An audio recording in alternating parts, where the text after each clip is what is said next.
Assalamu alaikum everyone. Welcome back to our research method master class. मैं हूं doctor Liaquat Ali and in this series हम research को बिल्कुल basic से लेकर रिसर्च पेपर पब्लिकेशन तक स्टेप बाय स्टेप सीख रहे हैं। आज हमारा लेसन 2 है characteristics and importance of research.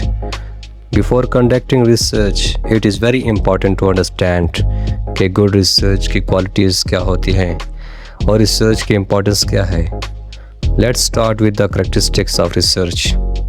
The first characteristic is systematic.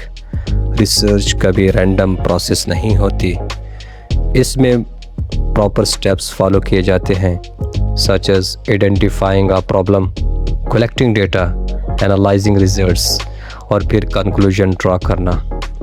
The second characteristic is objective. Research को पर्सनल ओपिनियन और इमोशन से फ्री होना चाहिए। एक रिसर्चर को फैक्ट्स और एविडेंस की बुनियाद पर डिसीजंस लेने चाहिए। The third characteristics is logical.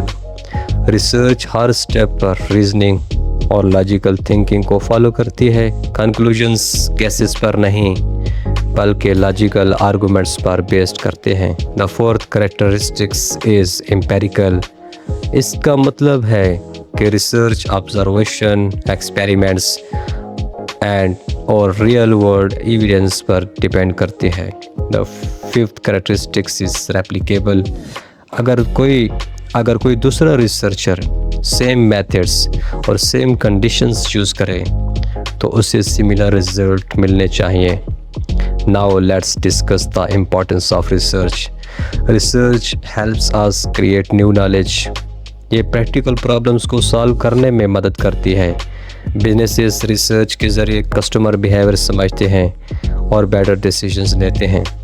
Research governments को पॉलिसीज़ बनाने में हेल्प करती है। यूनिवर्सिटीज़ और स्कॉलर्स नई थ्योरीज डेवलप करते हैं और सबसे इम्पॉर्टेंट बात, रिसर्च सोसाइटी की प्रोग्रेस और इनोवेशन की फाउंडेशन है। सिंपल वर्ड्स में, without research science, technology, business और एजुकेशन की डेवलपमेंट पॉसिबल नहीं होती।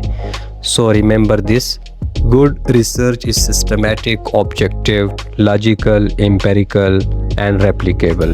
And research is important because it creates knowledge, solves problems, improves decisions and contributes to societal development. I hope you enjoyed today's lesson. In our next lesson, we will discuss types of research.